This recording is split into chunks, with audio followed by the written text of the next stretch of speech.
राधे राधे दोस्तों। आज हम बात करेंगे सीरम के बारे में। सीरम बहुत सिंपल सी चीज़ है।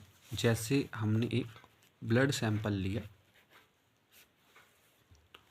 उसको सेंट्रीफ्यूगेशन करवाया। सेंट्रीफ्यूगेशन एक प्रोसेस है जिसमें क्या करते हैं, हम टेस्ट ट्यूब को एक ऐसे अपरेटस में डालते हैं जो एक हाई वेलोसिटी पर घूमता है, हाई स्पीड पर घूमता है, जिससे जो हैवी पार्टिकल्स होते हैं, हैवी ब्लड के कॉन्स्टिट्यूएंट जैसे आरबीसी, डब्ल्यूबीसी, प्लेटलेट्स, वो नीचे बैठ जाते हैं और प्लाज्मा ऊपर रह जाता है। ये जो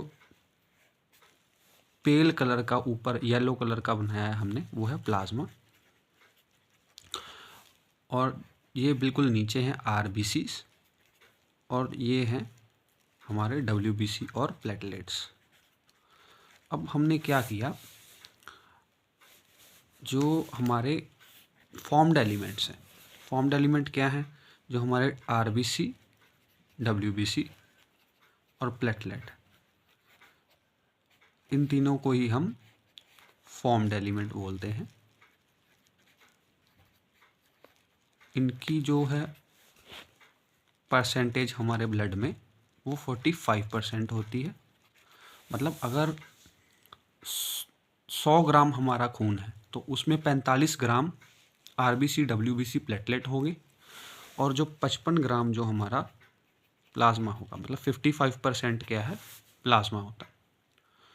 तो अगर हमने इसमें से फॉर्म्ड एलिमेंट को रिमूव कर दिया, मतलब जो हमारे आरबीसी, डब्ल्यूबीसी, प्लेटलेट्स हैं, अगर हम ब्लड से उन्हें माइनस कर देते हैं, माइनस फॉर्म्ड एलिमेंट,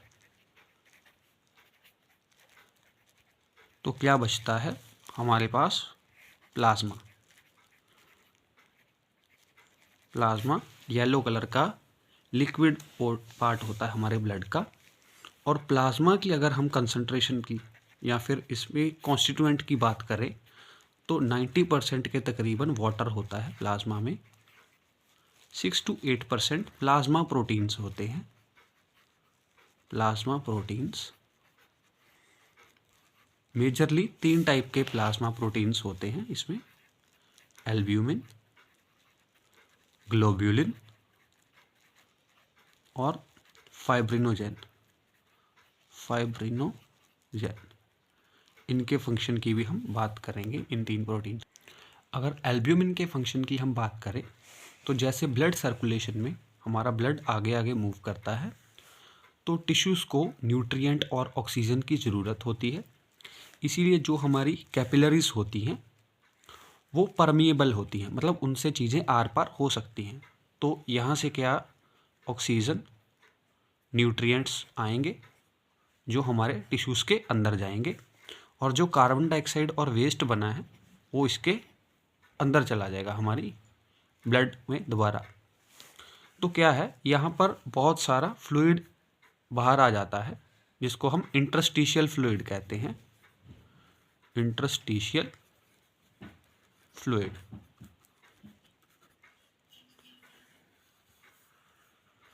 ऐसे तो फिर जो हमारा ब्लड वॉल्यूम है वो ही कम हो जाएगा धीरे धीरे, अगर बहुत सारा फ्लूइड यहाँ पर अकोमुलेट या इकट्ठा हो जाएगा।